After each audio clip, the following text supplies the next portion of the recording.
Sir net के YouTube channel में आपका स्वागत है। आज के इस वीडियो में हम आज से स्टार्ट करेंगे किस तरह से किसी कंपनी की ट्रांजैक्शन की एंट्री की जाती है। किसी भी बिज़नेस में अलग अलग तरह के ट्रांजैक्शन होते हैं। कहीं पर पेमेंट ली जाती है, कहीं पर पेमेंट दी जाती है, कहीं पर कोई सामान सेल किया जाता है, कहीं पर कोई सामान परचेज़ किया जाता है, कहीं पर बैंक में पैसा डिपॉजिट किया जाता है, कभी बैंक में पैसा विड्रॉल किया जाता है।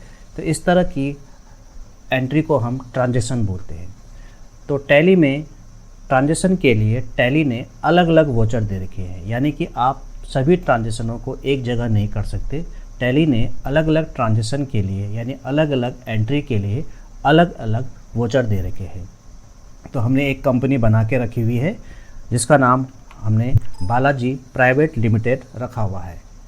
तो अगर हम यहाँ पर देखें तो एक कंपनी हमारी यहाँ पर ओपन हो रखी है जिसका नाम है बालाजी प्राइवेट लिमिटेड। इस कंपनी का फाइनेंशियल ईयर है 1 अप्रैल 2022 टू 31 मार्च 23। इस टाइम पीरियड में हम इस कंपनी में ट्रांजैक्शन की एंट्री कर सकते हैं। इस वक्त हमारी टैली में जो करंट डेट चल रही है वो चल रही है 1 अप्रैल 2022।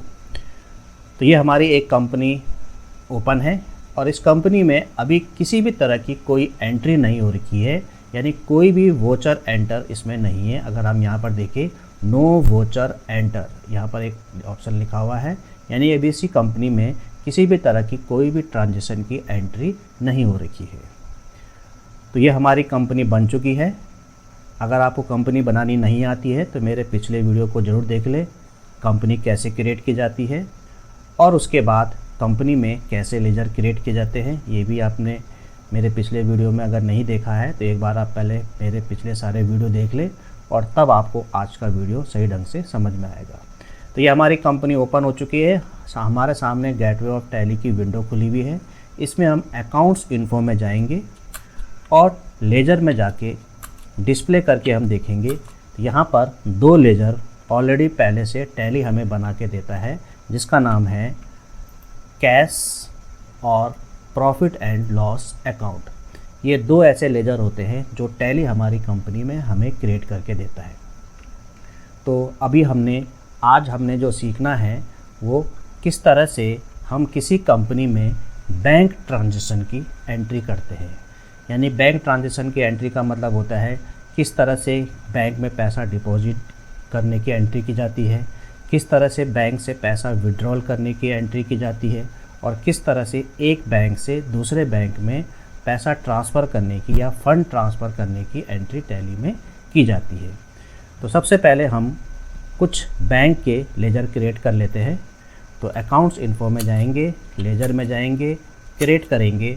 सबसे पहले हमने कंपनी का लेजर बनाया बैंक का, SBI बैंक, और बैंक अकाउंट का ledger under bank account group में डालेंगे। एंटर प्रेस करते हुए लास्ट में आएंगे और लास्ट में आपको एक ऑप्शन मिलेगा ओपनिंग बैलेंस। तो यहाँ पर हम ओपनिंग बैलेंस में एक अमाउंट डाल देंगे। यहाँ पर ओपनिंग बैलेंस, तो हम मान के चल रहे हैं कि कंपनी का एक बैंक में अकाउंट है और उसमें ऑलरेडी कुछ पैसा कंपनी का जमा हो रखा है। ये हम प्रैक्टिकल करने के लिए मान के चलते हैं।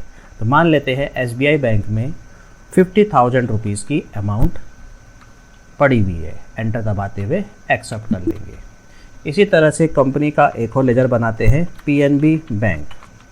ये भी अंडर बैंक अकाउंट में आएगा और इसका भी ओपनिंग बैलेंस में एक अमाउंट डाल देते हैं 25,000। मान के चलते हैं कि इस बैंक में 25,000 की अमाउंट पड़ी हुई है। एंटर दबाते हुए एक्सेप्ट कर लिया। तो ये हमने कंपनी के 2 बैंक के लेजर बना लिया और उसमें ओपनिंग अमाउंट डाल दिया। एस्केप करके बाहर आ जाते हैं। अब हमें इस कंपनी में ट्रांजैक्शन की एंट्री शुरू करनी है। तो इसके लिए आपको गेटवे ऑफ टैली में आपको एक ऑप्शन मिलेगा ट्रांजैक्शन और इसके अंदर आपको मिलेगा अकाउंटिंग वोचर। हम इस ऑप्शन के अंदर जाएंगे। तो अकाउंटिंग वोचर में जाते हैं। जैसे ही हम एंटर प्रेस करेंगे तो टैली में आपको बताया था अलग अलग ट्रांजैक्शन के लिए या अलग अलग एंट्री के लिए अलग अलग वोचर दे रखे हैं। तो यहाँ पर आप राइट पैनल में देखोगे, यहाँ पर कुछ वोचर्स के नाम लिखे हुए हैं, जैसे कि कॉन्ट्रा वोचर जिसकी शॉर्टकट की है F4, पेमेंट वोचर जिसकी शॉर्टकट की है F5, रिसीव वोचर जिसकी शॉर्टकट की है F6, जर्नल वोचर जिसकी शॉर्टकट की है F7, सेल्स वोचर जिसकी शॉर्टकट की है F8 और इसी तरह से परचेज वोचर जिसकी शॉर्टकट की है F9। तो टैली में अलग अलग ट्रांजेक्शन के लिए अलग अलग वोचर दे रखे हैं। तो आज हम इसमें सीखेंगे कॉन्ट्रा वोचर, किस तरह से आप कॉन्ट्रा वोचर में बैंक ट्रांजेक्शन की एंट्री करोगे। तो टैली में ये कॉन्ट्रा वोचर जो है वो बैंक ट्रांजेक्शन की एंट्री के लिए बनाया गया है, यानी यहाँ पर हम केवल बैंक की ट्रांजेक्शन की ही एंट्री करेंगे, यानी बैंक से पैसा निकालेंगे, यानी कि विड्रॉल, बैंक में पैसा जमा करने की एंट्री करेंगे यानी डिपॉजिट, और एक बैंक से दूसरे बैंक में अपने पैसे को या फंड को ट्रांसफ़र करेंगे। तो इसके लिए हम कॉन्ट्रा वोचर खोलेंगे और जिसकी शॉर्टकट की है F4। तो सबसे पहले जब हम अकाउंटिंग वोचर में जाएंगे तो यहाँ पर कोई ना कोई एक वोचर खुला हुआ मिलेगा। तो आप देखोगे यहाँ पर एक वोचर हमें खुला हुआ दिख रहा है जिसका नाम है पेमेंट वोचर, और हमें कॉन्ट्रा वोचर खोलना है। और आपको बताया था कॉन्ट्रा वोचर की शॉर्टकट की है F4। राइट पैनल में आप देखोगे कॉन्ट्रा से पहले F4 लिखा हुआ है जिसके नीचे कोई लाइन नहीं है, यानी आप डायरेक्ट F4 की प्रेस करेंगे। जैसे ही आप कीबोर्ड से F4 की प्रेस करोगे तो यहाँ पर आप देखोगे अब आपके स्क्रीन पर कॉन्ट्रा वोचर आपको यहाँ पर दिखाई देगा। तो कॉन्ट्रा वोचर जो है किसी भी कंपनी के बैंक ट्रांजेक्शन की एंट्री के लिए ये वोचर बनाया गया है। तो सबसे पहले हम कॉन्ट्रा वोचर से एंट्री करेंगे, किस तरह से बैंक से पैसा विड्रॉल की एंट्री हम इस वोचर में करते हैं, किस तरह से हम बैंक से पैसा निकालेंगे। तो मान लेते हैं कि कंपनी ने 1 अप्रैल को, यहाँ पर आप देखोगे राइट में ऊपर 1 अप्रैल की डेट लिखी हुई है। तो मान लेते हैं कि कंपनी ने 1 अप्रैल को SBI बैंक से 10,000 रुपीज़ विड्रॉल किया, यानी कि 10,000 रुपये निकाला। तो यहाँ पर हम सबसे पहले अकाउंट के आगे स्पेस बार प्रेस करेंगे और राइट में हम यहाँ पर देखेंगे हमारे यहाँ पर कैश बैंक के लेजर शो हो रहे हैं। अगर आपने और भी कोई लेजर बनाया होता, यानी कि जैसे आपको बताया था सन्डी डेटर के, क्रेडिटर के, इनकम के, एक्सपेंसेस के, तो वो लेजर कॉन्ट्रा वोचर में शो नहीं होते। कॉन्ट्रा में केवल बैंक और कैश का लेजर ही शो होता है। तो यहाँ पर हम सबसे पहले अकाउंट में ऑप्शन सेलेक्ट करेंगे कैश। तो हमने यहाँ पर कैश का लेजर सेलेक्ट किया क्योंकि हमें बैंक से कैश विड्रॉल करना है। उसके बाद पर्टिकुलर के नीचे फिर से हम स्पेस बार दबाएंगे और उस बैंक का नाम सेलेक्ट करेंगे जिस बैंक से हमें पैसा विड्रॉल करना है, SBI बैंक। यहाँ पर हम देखेंगे SBI बैंक के लेजर के नीचे करंट बैलेंस 50,000 शो हो रहा है, यानी कि इस बैंक में इतना करंट बैलेंस पड़ा हुआ है। तो इसमें से हमने 10,000 रुपीज़ विड्रॉल करना है। तो अमाउंट के नीचे आके हम 10,000 रुपीज़ की अमाउंट डाल देंगे। जैसे हम एंटर प्रेस करेंगे तो यहाँ पर कुछ इन्फॉर्मेशन आएगी। फ़िलहाल इस इन्फॉर्मेशन में कोई एंट्री नहीं करनी है, आप केवल एंटर दबाते हुए यहाँ से वापस अपने वोचर में आ जाओ। अब हम एंटर दबाते हुए नीचे आएंगे तो नीचे आपको एक ब्लैक कलर का बॉक्स दिखाई देगा जो नरेशन बॉक्स होता है, यानी यहाँ पर हमें नरेशन लिखना है कि कंपनी ने SBI बैंक से ये 10,000 रुपीज़ किस काम के लिए निकाला है, जो कि हमें फ्यूचर में रिमाइंड कराएगा कि हमने ये किस काम के लिए निकाला है। तो फिलहाल हम यहाँ पर लिख देते हैं फॉर ऑफिस यूज़, यानी ऑफिस के यूज़ के लिए आपने ये पैसा कंपनी से निकाला है, बैंक से निकाला है। तो एंटर दबाते हुए आगे बढ़ेंगे और इस एंट्री को एक्सेप्ट कर देंगे। तो इस तरह से आपने बैंक से विड्रॉल करने की एंट्री कॉन्ट्रा वोचर में कर ली है। अब हम मानते हैं कि हमारे पास एक एंट्री और है, कंपनी ने 1 अप्रैल को ही दूसरे बैंक से भी पैसा विड्रॉल किया। तो फिर से हम स्पेस बार दबाएंगे, कैश का लेजर सेलेक्ट करेंगे और यहाँ पर हम फिर से सेलेक्ट करेंगे दूसरा बैंक PNB बैंक। अब हम देखेंगे ऊपर कैश के लेजर के नीचे करंट बैलेंस 10,000 शो हो रहा है, यानी कि कंपनी के पास कैश के रूप में 10,000 रुपीज़ है। अब हम PNB बैंक से पैसा निकालेंगे तो PNB बैंक के नीचे करंट बैलेंस 25,000 शो हो रहा है, यानी इस बैंक में 25,000 की अमाउंट है। इसमें से हमने 5,000 की अमाउंट विड्रॉल कर दिया। एंटर दबाया, एंटर दबाते हुए वापस वाउचर में आएंगे और फिर से हम नरेशन में मैसेज लिख देंगे फॉर ऑफिस यूज़ और एंटर दबाते हुए इस एंट्री को भी एक्सेप्ट कर लेंगे। तो इस तरह से कॉन्ट्रा वोचर में बैंक से विड्रॉल करने की एंट्री की जाती है। तो इस तरह से कंपनी ने 1 अप्रैल को पीएनबी बैंक और एसबीआई बैंक से कुछ अमाउंट विड्रॉल करी। वापस हम एस्केप का बटन दबाते हुए गेटवे ऑफ टैली में आ जाएंगे। अब एंट्री करते हैं कंपनी में कैश जो पैसा है वो पैसा कंपनी बैंक में वापस जमा करना चाहती है। तो उसके लिए फिर से हम अकाउंटिंग वोचर में जाएंगे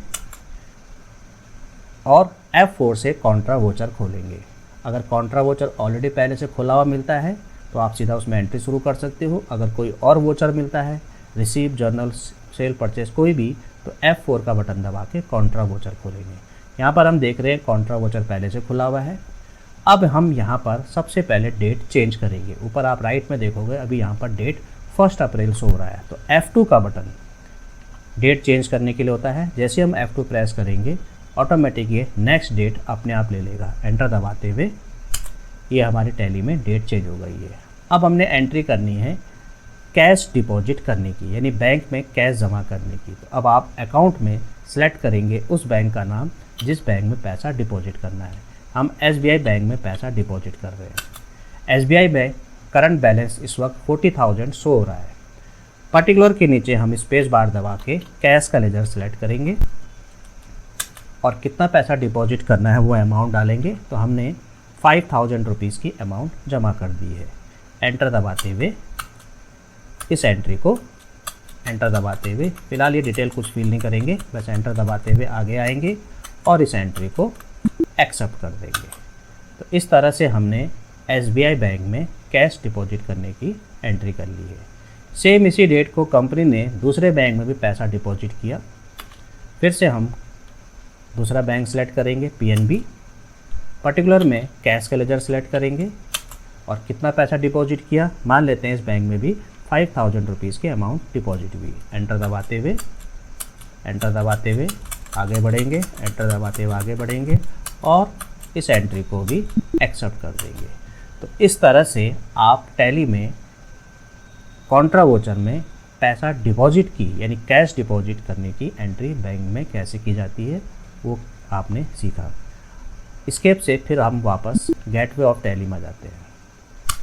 अब हम अगली एंट्री करेंगे एक अकाउंट से दूसरे अकाउंट में, यानी एक बैंक से दूसरे बैंक में पैसा ट्रांसफ़र करने की एंट्री। तो मान लेते हैं कि 2 अप्रैल को ही कंपनी ने एक बैंक से दूसरे बैंक में अपने कुछ पैसे को या फंड को ट्रांसफ़र किया। तो सबसे पहले अकाउंट में सेलेक्ट करेंगे उस बैंक का लेजर जिस बैंक में पैसा ट्रांसफ़र किया गया है। तो मान लेते हैं कंपनी ने पीएनबी बैंक में पैसा जमा किया है। पर्टिकुलर में उस बैंक का नाम सेलेक्ट करेंगे जिस बैंक से कंपनी ने पैसा भेजा है, यानी एसबीआई बैंक। तो एसबीआई बैंक में हम देखेंगे करंट बैलेंस 45,000 शो हो रहा है और पीएनबी बैंक में 25,000 शो हो रहा है। तो कंपनी ने एसबीआई बैंक से पीएनबी बैंक में 10,000 रुपीज़ अपना ट्रांसफ़र किया। 10,000 की अमाउंट डाला और एंटर दबाते हुए इस एंट्री को एक्सेप्ट कर लेंगे। तो इस तरह से क्या है, हमने एक बैंक से दूसरे बैंक में ट्रांसफ़र करने की एंट्री कर ली है। एस्केप से बाहर आ जाते हैं वापस गेटवे ऑफ टैली में। तो इस तरह से बैंक ट्रांजैक्शन की एंट्री टैली में की जाती है कॉन्ट्रा वोचर में। तो कभी भी किसी भी कंपनी की अगर बैंक ट्रांजैक्शन की कोई एंट्री है, चाहे वो बैंक से पैसा विड्रॉल की हो, चाहे वो डिपॉजिट की हो, चाहे एक बैंक से दूसरे बैंक में अपने पैसे ट्रांसफ़र करने की एंट्री हो, इस तरह से ये एंट्री, ये ट्रांजैक्शन कॉन्ट्रा वोचर में किया जाता है। अब हमें देखना है कि हमारे पास कैश कितना पैसा है और बैंक्स में कितना पैसा है। तो उसके लिए हम गेटवे ऑफ टैली में डिस्प्ले में आएंगे, डिस्प्ले के अंदर अकाउंट्स बुक में आएंगे और अकाउंट्स बुक में सबसे पहला ऑप्शन है कैश ऑब्लिक बैंक बुक्स। इस पर आके एंटर प्रेस करेंगे तो यहाँ पर हमें टैली बता देगा कि हमारे पास, यानी कंपनी के पास कैश जो है वो 5,000 रुपीज़ की अमाउंट है और पीएनबी बैंक में 35,000 है और एसबीआई बैंक में भी 35,000 है। टोटल कंपनी के पास बैंक में 70,000 है और 5,000 कंपनी के पास कैश है, यानी टोटल कंपनी के पास 75,000 नीचे बॉटम में आपको दिखाई दे रहा है। टोटल कंपनी के पास 75,000 है। इसके से बाहर आ जाते हैं ये। तो इस तरह से कॉन्ट्रा वोचर का यूज़ टैली में किया जाता है। बैंक ट्रांजैक्शन के लिए ही कॉन्ट्रा वोचर बनाया गया है। तो आज का वीडियो आपको कैसा लगा प्लीज़ कमेंट्स में ज़रूर लिखिए, और अगर आप मेरे इस चैनल में पहली बार आए हैं तो प्लीज़ इसे लाइक, सब्सक्राइब और शेयर कर दीजिए, और मेरे वीडियो को आप कंटिन्यू देखते रहें जिससे कि आपको टैली सीखने में किसी भी तरह की कोई दिक्कत ना आए। और प्लीज़ मेरे वीडियो को स्टेप बाय स्टेप देखें जिससे कि आपको टैली सीखने में किसी भी तरह की कोई प्रॉब्लम ना आए। तो आज के लिए इतना ही। Okay, thank you, bye.